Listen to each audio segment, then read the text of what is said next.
Hello everyone, welcome back to lecture 21. So, we will continue this discussion. So, this is the part 2. So, as we know that we were talking about the glacial dynamics. Snow melt modeling is another aspect of glacial dynamics which is very important.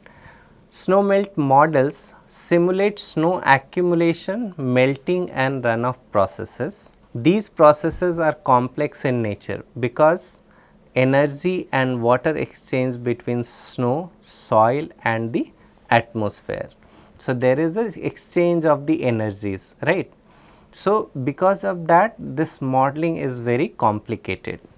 Snow melt modeling is vital for predicting floods, especially in mountainous regions, because what happens due to any temperatures change or maybe any other climatic condition changes, this glacier reacts, and because of this slope, as we are talking about the glaciers which are located at the high altitude and they have a very good slope, and if there is a change in the climatic condition they respond, right, and because of that there will be more melting and subsequently it will come to the low lying areas, and if the melting rate is high then the low lying areas will be in problem and then we will have the flood kind of situation. Accurate simulation helps to reduce flood risk and protect infrastructure and community. Accurate simulation helps to reduce flood risk and protect infrastructure and communities. So, this snow melt modeling can be categorized into three major parts.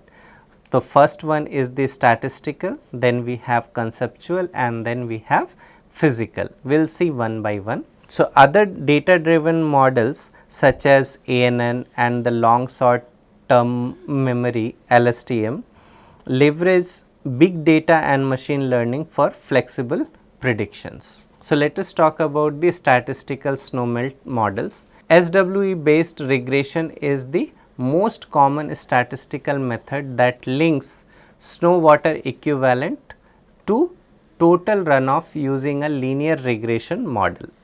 SWE is measured manually along survey line or automatically using the snow pillows with coefficient derived from observed data. Accurate sampling points are critical and principal component regression helps to optimize the location. This method can also predict spring peak flow and provide insight into soil water and groundwater condition. The total snow melt runoff, the Q, it can be estimated using a linear regression model, and here you can see the expression. So, here what we are using, the A plus B multiplied with SWE, right. So, the A and B are the coefficient derived from historical data through regression analysis, right, and SWE is the snow water equivalent that is measured at different depth. The characteristic curve is another method that uses regression based runoff characteristic curve relating spring flow cover ratios to runoff volume. These curves are unique to each basin but consistent across year, allowing forecast using snow cover estimates, right. So, this is unique for the entire basin, right, and it is consistent for the year. Then comes the conceptual model. So, the conceptual snow melt model estimate melt using a degree day factor DDF which links temperature to melt rate through a linear relationship. So, here you can see the expression where TA is the average daily temperature and TB is the melt threshold temperature, right. DDF varies regionally and can be derived from measurement or empirical formulas. It can be adjusted using the ratio, the PS divided by PW, where PS is the snow density and PW is the water density. The denser snow, where you have the higher PS by PW, melts at different rate than lighter snow, making local calibration important for accurate modeling. The limitations of the conceptual snow melt model, The traditional model assumes uniform ablation across the watershed, but it is very rare, right? Often as lumped or semi-distributed models. Spatial uncertainty arises due to the limited representation of local variation in snow and energy distribution. The constant daily degree day factor does not account for intra-day variations such as day-night differences. Improved model include spatial and temporal variation, adding energy exchange terms for better accuracy. Then comes the data driven models. Data driven models apply machine learning techniques to predict snow melt runoff by identifying pattern in large data set. Common methods include ANN, LSTM, SVR, GPR, MLP used globally in snow cover and runoff forecasting. These models can supplement physical model, improve parameter estimation and helps to fill data gaps like missing snow or rainfall records. Because what happens when we are talking about the glacier system, particularly some of the locations are impossible to visit or it is very difficult to visit, right. So, sometimes even if you have satellite measurement, you need the ground observation to calibrate it, right. So, if some data sets are missing in between, these models can help. However, they function as black box, offering limited insight into physical processes and struggling with data scarcity and unseen conditions. Now comes the physical snow melt model. So, these estimate snow accumulation and melt using energy and mass balance equation. So, now we will be seeing the energy and mass balance equations. They include components like radiant flux, sensible and latent soil and rainfall heat fluxes to calculate melt rates. These models provide physically interpretable output, helping to assess the energy dynamics driving snow melt in various conditions.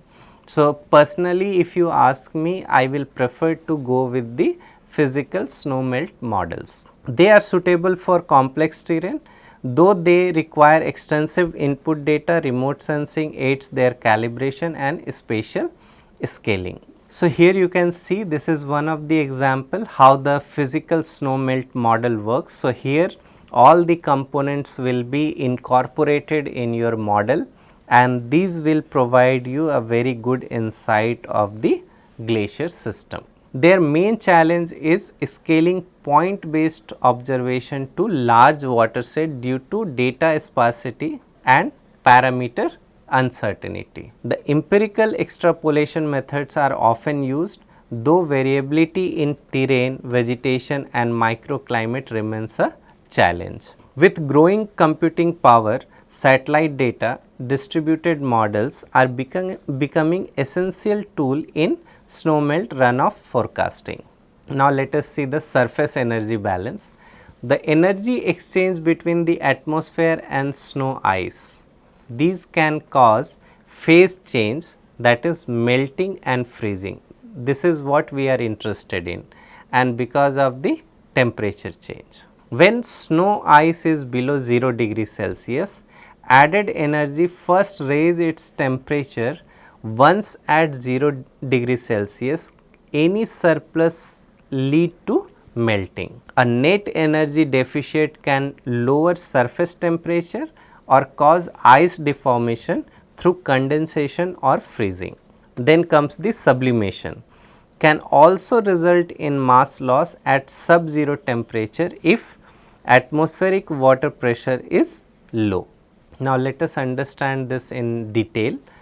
Melting and evaporation require energy to break hydrogen bonds, while freezing and condensation release energy, right.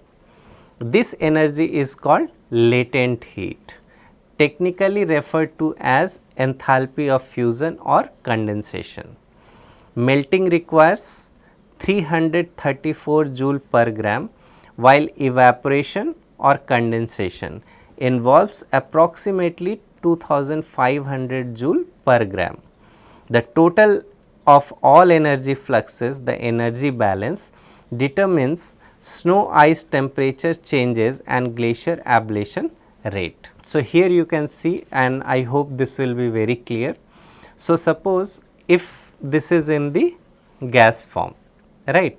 So, gas to solid, you need to have this 2834 joule per gram, right. So, if it is in liquid, it is here. To evaporate, you will require 2500 joule per gram, and for freezing you need 334 joule per gram, that is getting released, right. So, here this is evaporation, this is freezing, right. From solid to liquid and then from liquid to gas, then this whole thing, if you add this energy, you will require 2834 joule per gram. I hope this is clear. So, this is called deposition, this is called sublimation. So, the most important component of the energy balance at glacier surfaces are solar radiation, terrestrial and atmospheric radiation long wave, sensible heat exchange with atmosphere, latent heat transfer during condensation, evaporation and sublimation, heat supplied by rain, because the rain is also coming and it is also bringing the temperature, used to change the temperature of the ice, right. So, if you see the equation for the surface energy balance, so here we are using the short wave radiation flux, long wave radiation flux, sensible heat transfer, latent heat transfer, and then energy from the rain which is brought to the system, and then the energy used to melt the ice or freeze the water. Then Qt is the energy used for temperature change in the ice. So, here you see you have short wave radiation, long wave radiation, this is incoming, outgoing, incoming, outgoing, then precipitation will also bring the temperature into the system, right. Now, let us try to understand short wave radiation flux, how it works. The amount of energy received from solar radiation will depend on latitude, slope gradient, aspect and time of the day. So, it is very simple to understand. The proportion of short wave radiation reflected from a surface is given by the albedo. Now, let us see if this is the ice sheet. Solar radiation is falling here. Then if it is highly reflective in nature, that means albedo is very high, more amount of energy, or it will be equal to the incoming radiation, it will be sent back to the space, right. But if there is a mixture of some foreign particle here, if it is contaminated, what will happen? Albedo will be less. In such condition, this will be greater than this one, right. So, here you will have more temperature in this system. So, here the proportion of the short wave radiation reflected from a surface is given by the albedo, which can be calculated here. Thus, the net short wave component of the surface energy balance is given by this expression. Then fresh snow has a high albedo, as I said, reflecting most incoming solar radiation. Bare or dirty snow has a lower albedo, absorbing more energy and warming more quickly. High albedo reduces the energy available for melting, preserving snow and ice surfaces. So, here you can see this is the non-contaminated snow and here it is contaminated, right. So, this is also a glacier system, but here it is fresh and here it is contaminated. So, here you will have high albedo, here you will have low albedo.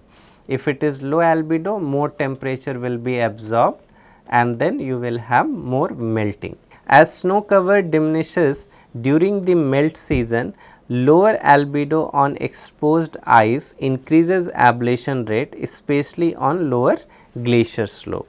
Then comes the long wave radiation flux.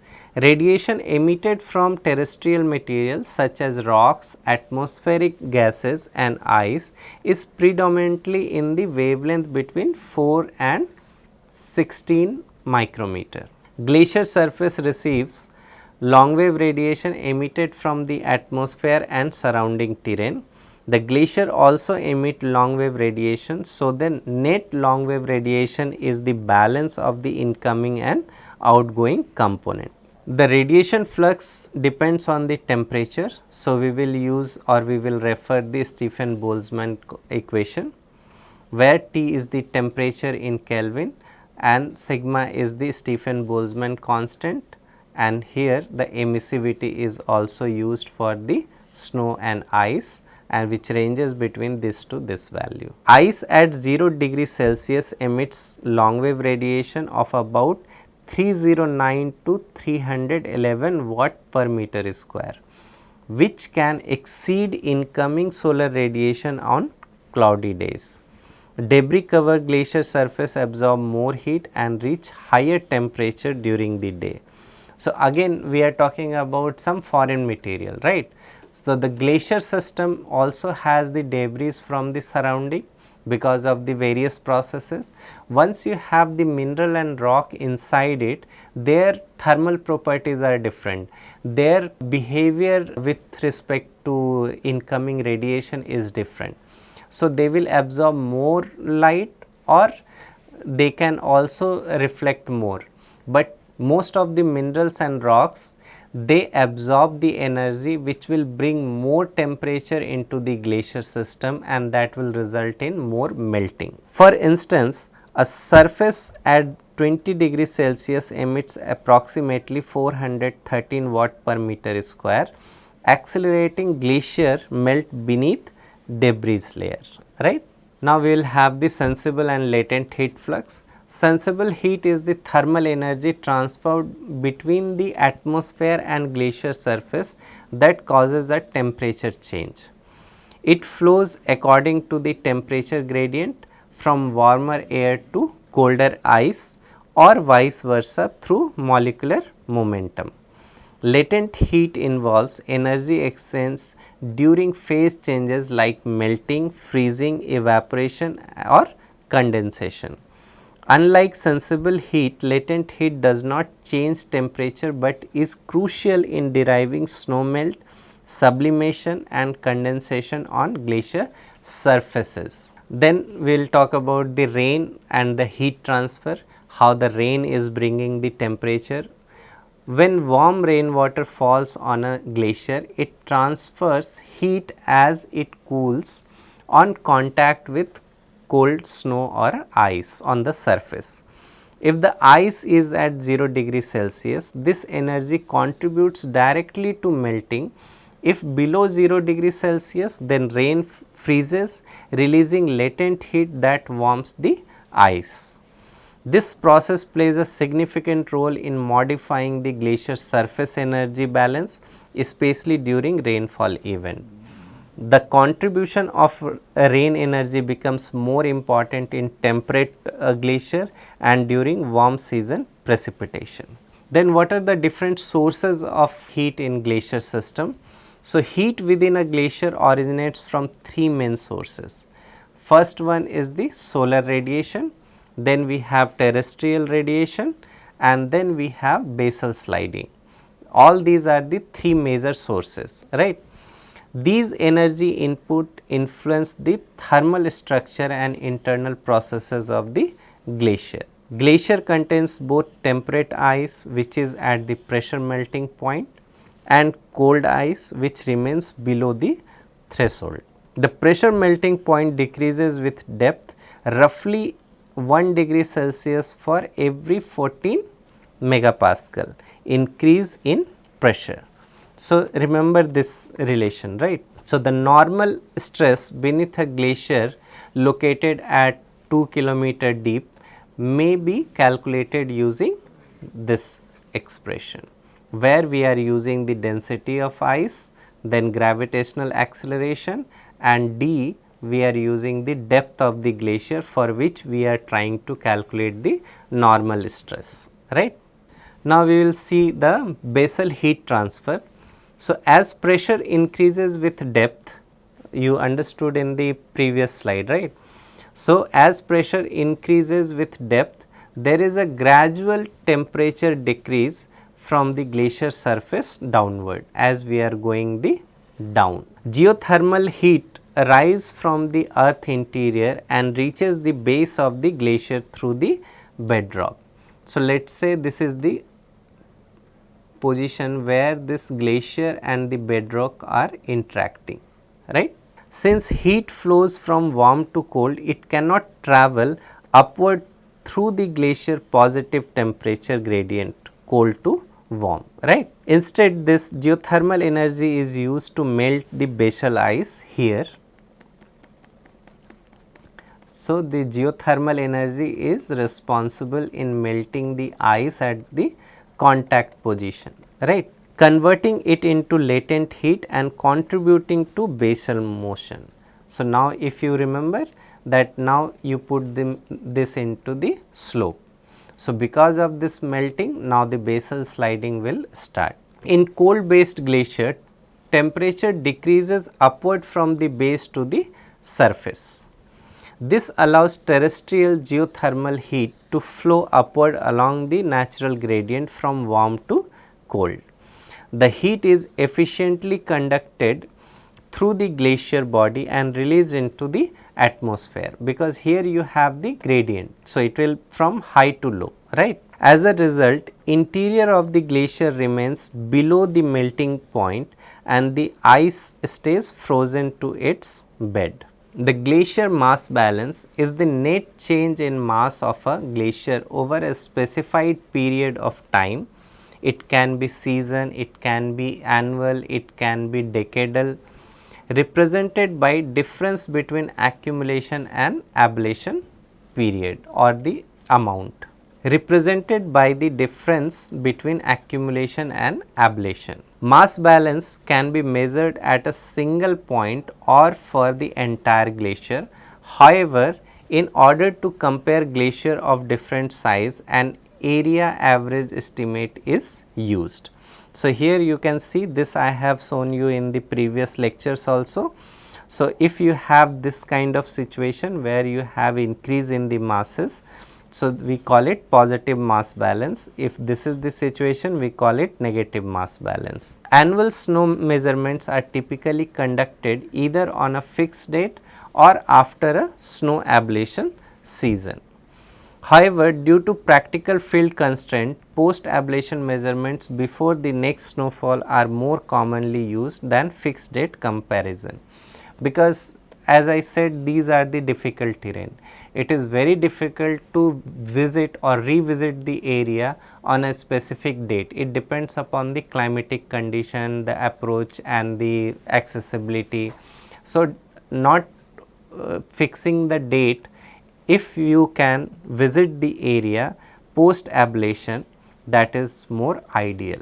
Snow accumulation and ablation occurs at every point, with accumulation dominating at higher altitude and ablation preventing at lower altitude.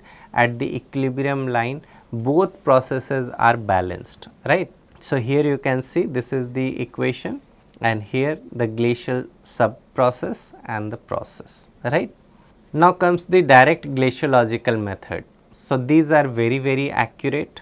The direct glaciological methods involve direct field based measurement of accumulation and ablation across the glacier surface. Now, you see if this is the glacier boundary, so everywhere you have a stake that has the measurement, right. So, you are having the point measurement across this glacier. Accumulation is measured using the snow pits or stakes marked annually, often identified with a dye layer. Ablation is measured by placing stakes into the glacier and recording how much ice melt around them. Point measurements are extrapolated. So, all these measurements will be then extrapolated.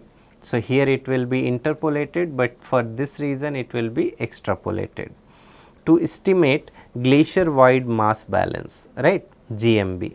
Density measurements are taken at each point to convert snow depth into water equivalent. Water equivalent is estimated using the thickness H, density of water and average density of the annual layer. So, that can be used to calculate water equivalent. If sampling points are few or widely spaced, this procedure introduces large error in the values. Though for this particular location, this measurement is very accurate. No other method can give you this information. But when we are doing this, this whole glacier mass is not approachable, right. So, we are doing some interpolation in between, also the extrapolation, right. So, this will introduce large error into this result. So, here you can see this is one of the example. So, this is for the ablation stakes, then here you can see. So, here you can see in this figure I have represented different points which have been used to measure the in situ information for ablation and accumulation. So, this is from a paper. Now comes the geodetic methods. The geodetic methods estimate glacier mass change by comparing elevation data from two different time points. So, let us say this is a particular mountain where we have the glacier system, right. Now, what is happening when we have solid precipitation? It slowly get accumulated and then under pressure this will be formed as glacier ice, right. And then again there will be accumulation on top of it and then slowly it will be growing in the size, right. And then slowly it will also move downward. So, if we have digital elevation model for these two time frame, let us say this is 1980 and this is 2025. So, if we simply subtract it, we will be able to estimate what is the difference in the height, whether it is positive or whether it is negative. That can be easily calculated, right. It uses tool like DGPS, LIDAR and photogrammetry to detect surface elevation difference. It reduces the need for dense in-field data collection by relying on satellite or aerial remote sensing data set. Studies using this method helps to understand long-term glacier volume change and spatial variability. So, here you can see there is two time frame, we have the digital elevation model and then this is the difference, right. So, that can be easily identified. Now, we have the accumulation area ratio AAR, it is very popular. AAR is the ratio of the accumulation area of the glacier to its total area. So, AAR is accumulation area divided by total glacier area. It serves as a proxy to estimate glacier mass balance when direct measurement are difficult. AR values typically ranging between 0 to 1 and here the 0 is fully ablated and 1 is fully accumulated. It is used to assess whether a glacier is gaining or losing mass, whether it is positive mass balance or negative mass balance. A balanced glacier typically has an AAR value between 0.5 and 0.6 globally, but in the Himalayas this can be lower like 0.44 due to topographic and climatic condition that we have seen in our work. AR helps is to estimate glacier health using satellite imagery without ground measurement. It is especially valuable in remote or inaccessible mountain terrain. As I mentioned, these areas are very difficult to investigate. So, we have to look for the proxy methods. Now, we have the equilibrium line altitude ELA. The ELA is the elevation on a glacier where accumulation equals ablation over a year, right. It appears as a snow line at the end of the ablation season, which is late summer. A rise ELA suggests glacier retreat, a lowering ELA implies glacier advance. Like AAR, ELA is a key indicator of glacier mass balance. So, I hope you will be able to understand. This is the figure which beautifully explains the ELA. Now, we will see the relationship between AAR, ELA and mass balance. Now, we will try to link them with each other. AAR and ELA are inversely related. As ELA rises, that means less accumulation, AAR decreases, indicating mass loss, right. So, remember this. Statistical models relate AAR and ELA to glacier specific mass balance values. Both indicators can be derived from satellite images to infer trends in glacier mass changes. These are some of the advantages and limitations of the AAR and ELA method. So, you can read this. With this, I will end this lecture. Thank you very much.